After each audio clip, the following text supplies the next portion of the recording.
member of the Hemming family is speaking out after City Councilman Garrett Dennis filed legislation to change the name of the historic park. Tonight, Dennis's legislation was introduced to City Council to instead name the park after James Weldon Johnson.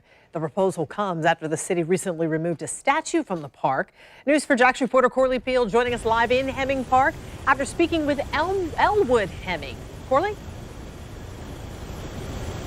Elwood Hemming says removing the statue was one thing, and he was fine with that, but he feels like council members don't know the true history behind this park, and he says the meaning behind it doesn't have anything to do with slavery. And I also spoke with his sister, Liz Johnson, and she thought a little bit differently. She says if the park name represents slavery or a painful past to others, then she feels the park name should be changed.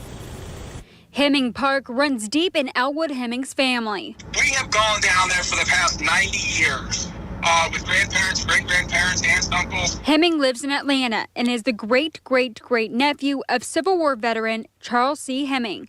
On Tuesday, Councilman Garrett Dennis introduced legislation to the City Council to change the name of the state-owned park to James Weldon Johnson. The Jacksonville native was a black rights activist who wrote the Black National Anthem, Lift Every Voice and Sing. Hemming says he found the move upsetting. They haven't done their homework, and they're trying to change names and don't have a clue as to what either side has done or hasn't done. Councilman Dennis says renaming the park would be appropriate after the city removed the Confederate statue from Hemming Park. Hemming says the park is multicultural. He says the park itself was named after Charles Hemming's family and has nothing to do with slavery. And it was given in commemoration of the end of the war and the North and the South coming together and freeing the slaves is what it was to commemorate. Hemming feels renaming the park shouldn't be up to council members. To let the family have some input. Ask us if they don't know what the history is. Ask us. We have all the original paperwork. If anybody's going to, it should be up to the people of Jacksonville, Florida.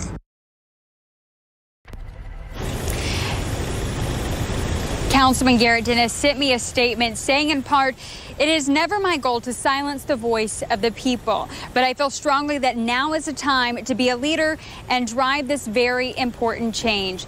Dennis also says he plans to speak with the council clerk about public input. He says the city council will discuss this legislation in July, and he hopes that it will go for a vote in August. Reporting live from downtown, Corley Field, Channel 4, the local station.